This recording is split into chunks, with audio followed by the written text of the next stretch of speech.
दोस्तों, intraday trading भी आपको करनी है, स्विंग ट्रेडिंग भी आपको करनी है और इन्वेस्टमेंट को मिस नहीं करना है। क्योंकि कई बार लोगों के साथ ऐसा हुआ कि वो इन्वेस्टमेंट को बिल्कुल बाजू में रख दिए और किसी एक चीज़ को वो लेना चाहते हैं फार्मूले की तरह। वो कभी गलती मत कीजिए आप, क्योंकि अगर फार्मूला बना के काम करेंगे ना तो चूक जाएंगे आप। अलग अलग समय पे अलग अलग चीज़ें सही होगी। शुरू में आप कन्फ्यूज़्ड होंगे, जब अलग अलग चीज़ों को जानेंगे तो आपका कन्फ्यूज़न बढ़ता जाएगा। लेकिन चूँकि छोटे पैमाने पे काम कर रहे हो, छोटी छोटी गलतियाँ सुधार रहे हो, तो आपको समझ में आता जाएगा कि कब क्या किया, क्यों किया। धीरे धीरे धीरे धीरे आप हर हालात को सही तरीके से डील करना सीख जाएंगे। स्टॉक मार्केट आप हमारे साथ सब कुछ सीख सकते हैं। देखिए, अच्छी खबर ये है कि टैरिफ को 3 मंथ पॉज दिया है ट्रंप ने, तो अचानक से बाज़ार में जो अच्छी खासी गिरावट आ रही थी, उसके बाद दुनिया भर के बाज़ार गेप अप खुल गए हैं। अब यहाँ तो इंडिया के मार्केट में छुट्टी थी, कल गेप अप बाज़ार खुल सकता है। तो जब बाज़ार में बहुत ज़्यादा गिरावट थी, हमने बहुत सारे कोर्सेज फ्री ऑफ कॉस्ट आपके साथ में डिस्ट्रीब्यूट किए। लेकिन अभी जब बाज़ार में थोड़ी सी ताकत आ गई है, तो हम चाह रहे हैं कि कोई भी व्यक्ति थोड़ा सा कंट्रीब्यूट करे। 10,000 रुपये का कोर्स उनको 95% डिस्काउंट पे 499 में हम लोग दे देंगे। आपको इंट्राडे का कोर्स चाहिए, वो अलग से अवेलेबल है। ऑप्शन का कोर्स अलग से अवेलेबल है। निफ्टी बैंक निफ्टी का स्पेशल कोर्स अलग से अवेलेबल है। कमोडिटी का कोर्स अलग से अवेलेबल है। टेक्निकल फंडामेंटल एनालिसिस अलग से अवेलेबल है। रियल एस्टेट या क्रिप्टो करेंसी अलग से अवेलेबल है। आप जो चाहे वो कोर्स ले सकते हैं। स्विंग ट्रेडिंग भी है। कोई एक चीज़ लेना। अब इसमें कंफ्यूज हो जाते हैं लोग कि सर वो हमको डिसाइड नहीं कर पा रहे हम कौन सी एक चीज़ ले लें। तो मैं कहूँगा अपनी तरफ से सजेस्ट करके स्विंग ट्रेडिंग ले लो। फिर भी अगर आपको लगता है कि नहीं, स्विंग ट्रेडिंग भी करता हूँ मैं, ऑप्शन ट्रेडिंग और इंट्राडे भी करता हूँ, तो मौका बहुत अच्छा है, आप तीनों ले सकते हैं। 500, 500, 500, 1500 में कोर्स आपको मिल जाएगा। तो ये बात ख़त्म हुई। जो नंबर दे रखा है डिस्क्रिप्शन में, उस पर जीपे करके स्क्रीनशॉट भेजेंगे, कोर्स आपको दे दिया जाएगा। ध्यान रहे 10,000 के कोर्सेज हैं, इतना कंटेंट कभी आपको इस कॉस्ट में नहीं मिल सकता। कारण क्या है? कारण सिर्फ इतना है कि जब तक आप अपने आप को एक छोटे से कमिटमेंट में नहीं डालते कि आप 500 रुपये का कोर्स आपने लिया, तो आप भी कोशिश करेंगे कि आने वाले 5 दिनों में कम से कम 2,000 रुपया तो मैं बना लूँ इसके बदले, या चलो 500 रुपया ही वसूल हो जाए तो मुझे लगेगा सीखना फ्री में हो गया। तो ऐसी जब आप कोशिश करते हैं ना, तो धीरे धीरे आपका एजुकेशन में और अपने खुद के प्रैक्टिकल्स में भरोसा पड़ने लगता है और आपके रिजल्ट बहुत अच्छे हो जाते हैं। आज की इस वीडियो में हम बात क्या कर रहे हैं? आज हम बात कर रहे हैं कि हाई जो आपने अलग अलग तरह के देखे हैं। तो डे का हाई लो देखते, फिर आपने देखा वीक का हाई लो, फिर आपने देखा मंथ का हाई लो, फिर आपने देखा ईयर का हाई लो, फिर आपने देखा ऑल टाइम हाई लो।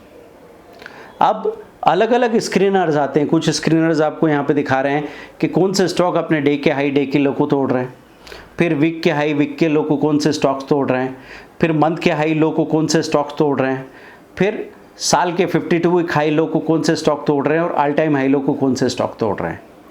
तो अब सवाल क्या आ जाएगा, कन्फ्यूज़न बहुत बढ़ जाएगा कि सर कौन सा हाई लो पे ज़्यादा ध्यान दें।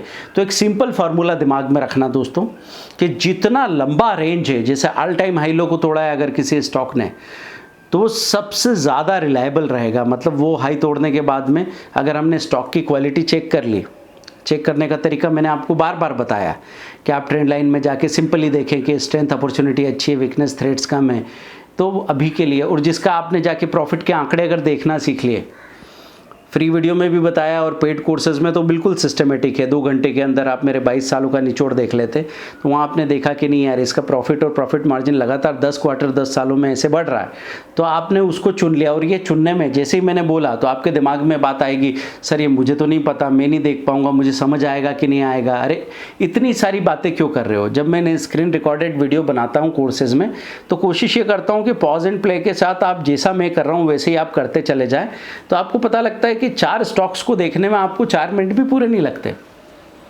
अगर आपके सामने ऊपर 4 स्टॉक, नीचे 4 स्टॉक है, 8 स्टॉक को देख के 5 मिनट के अंदर आप बाहर आ जाओगे और आपको पता लग जाएगा कि मुझे ये स्टॉक बाय करना है और ये स्टॉक शॉर्ट सेल करना है।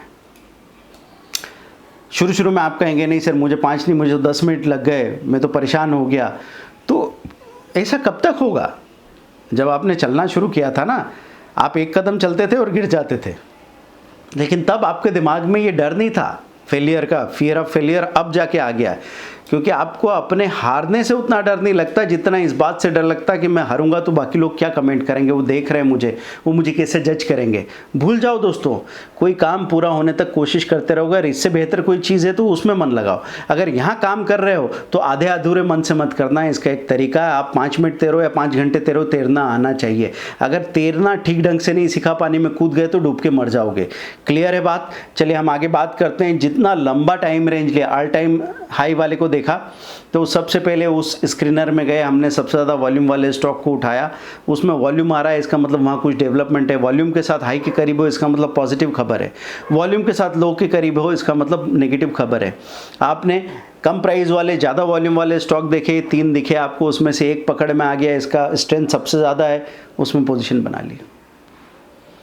अगर छोटे वॉल्यूम वाला, अगर आपको ज़्यादा प्राइस और कम वॉल्यूम वाला स्टॉक दिखा तो वहाँ पे देख लो कि क्या उसकी स्ट्रेंथ अपॉर्चुनिटी ज़्यादा है, वीकनेस थ्रेट कम है, उसमें पोजीशन बना लो। मतलब छोटी प्राइस वाले शेयर मतलब 200 से 500 800 रुपये तक की प्राइस वाले, बड़ी प्राइस वाले मतलब 5000 8000 12000 15000 की प्राइस वाले।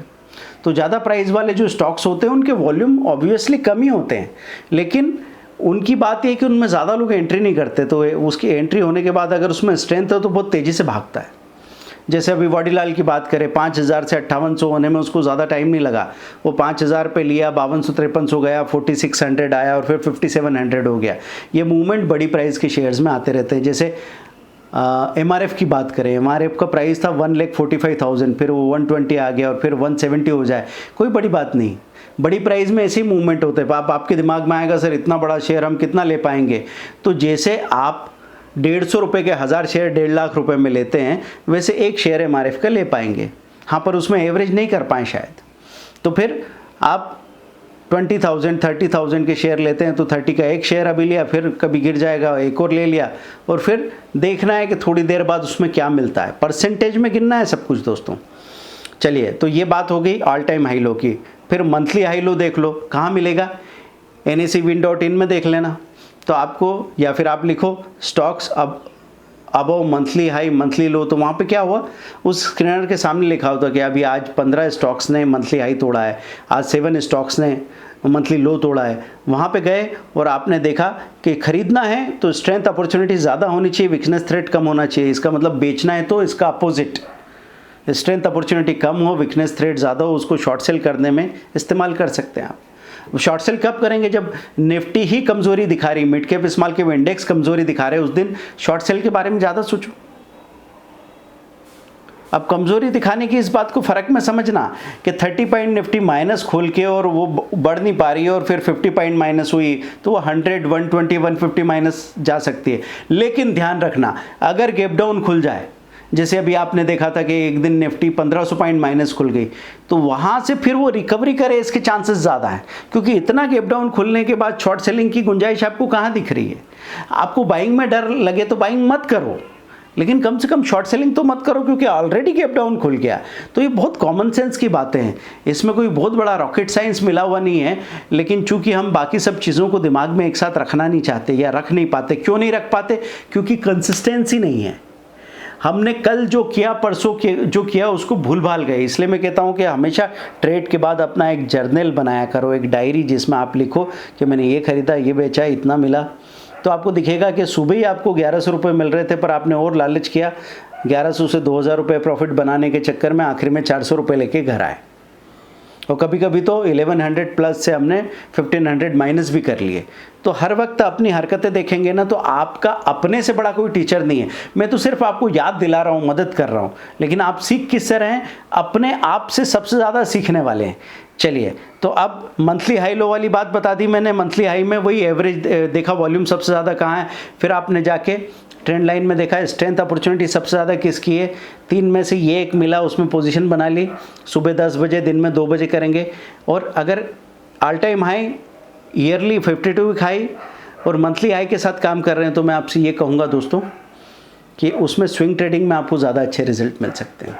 कभी कभी इंट्राडे में ऐसा होता है कि उसने अभी हाई तोड़ा और फिर लुढ़क के फिर से सेलिंग आ गई, नीचे आ गया, और कल फिर गैप अप खुला और उसके बाद 2 दिन भाग के 10% ऊपर चला गया। तो ऑल टाइम हाई तोड़ेगा तो कम से कम 15-20% पिछले हाई से और ऊपर जाने की गुंजाइश रखेगा। 52 वीक हाई तोड़ेगा तो कम से कम 8-10% ऊपर जाएगा। मंथली हाई तोड़ेगा तो कम से कम 5-7% ऊपर जाएगा। वीकली हाई तोड़ेगा तो 3-4% मान लो।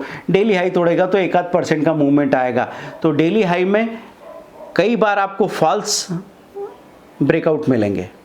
तो फॉल्स ब्रेकआउट में क्या होगा कि आपने खरीदा, उसने हाई तोड़ा, ऊपर गया, फिर आप सोच ही रहे थे, इतने में लुढ़क के नीचे आ गया, आप फंस गए। तो ये डेली में सबसे ज़्यादा होगा। सबसे छोटी जो रेंज है ना टाइम की, उसके ब्रेकआउट सबसे ज़्यादा फॉल्स होते हैं। फिर वीकली में उससे बेटर होते हैं, परसेंटेज जो थोड़ा ठीक होता है। मंथली में उससे अच्छा होता है, ईयरली में उससे अच्छा होता है, ऑल टाइम में सबसे अच्छा हो सकता है। और साथ में हम क्या चेक करने को कह रहे हैं? फंडामेंटल्स। मैं आपको चार्टिंग में क्यों नहीं उलझाता? क्योंकि चार्टिंग में जब हम जाते हैं तो वो उलझी हुई बातें करने में मज़ा बहुत आता है, लेकिन किसका चार्ट देखूं ये हम तय नहीं कर पाते, है ना। आपको मतलब ये समझ लो कि एक स्टोर के अंदर जाके और कैसे बेस्ट प्रोडक्ट ढूंढना है ये तो हमने समझा दिया, लेकिन स्टोर कैसे ढूंढना है ये हमने नहीं बताया। तो क्या आपका काम होगा? नहीं होगा दोस्तों। तो यहाँ पे अपसाइड डाउन अप्रोच होनी चाहिए कि पहले बड़ा पिक्चर, फिर उसमें से छोटा छोटा करके फोकस करके फिर आखिर में हम डिसीजन लें। तो दोस्तों फिर से रिकॉल कर देता हूँ आपके लिए, कोर्सेज सारे आप नाम लिख के भेजिए, पेमेंट करेंगे एक जैसा 499 रुपीज़, सभी में 95% का डिस्काउंट है।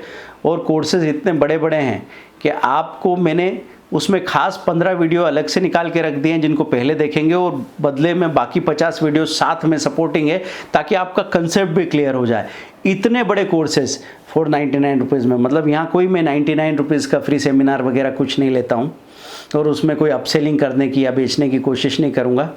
और मैं यहाँ पे जो बात कर रहा हूँ ये अगर किसी को समझ में आ जाए तो ठीक है, नहीं तो उनको यकीन दिलाने की कोशिश भी नहीं करूँगा, क्योंकि उसकी ज़रूरत नहीं है, ना मुझे ना आपको। आपको काम करना है। आप दुनिया में किसी से कुछ मत पूछो, अपने आप से ये पूछो कि ये पैसा जो मैं इन्वेस्ट कर रहा हूँ, क्या मैं 2 दिन या 5 दिन की मेहनत में इसकी रिकवरी के बारे में कोशिश कर सकता हूँ? और ये जो बात अभी सुना मैंने सर का, इसमें कुछ काम की बात लगी क्या? और अगर ऐसा हो तो निर्णय ले लो, क्योंकि प्रोएक्टिव होना ज़रूरी है, नहीं तो आप रिएक्टिव होंगे। पहले बाज़ार पैसे लगाता है, आपको नुकसान होता है, फिर आप लॉस को कवर करने के लिए कोशिश करते हैं, फिर ज़माने भर का नॉलेज लेने जाते हैं। बजाय उसके पहले से समझो, सीखो और उसके बाद काम करो, तो क्या बुराई है? तो इतनी सिंपल सी बात मैंने आपके सामने की। आप लोगों की जो राय है, कमेंट है, क्वेश्चन है, वो आप लिख के भेजिए। अगले वीडियो में फिर से मिलते हैं।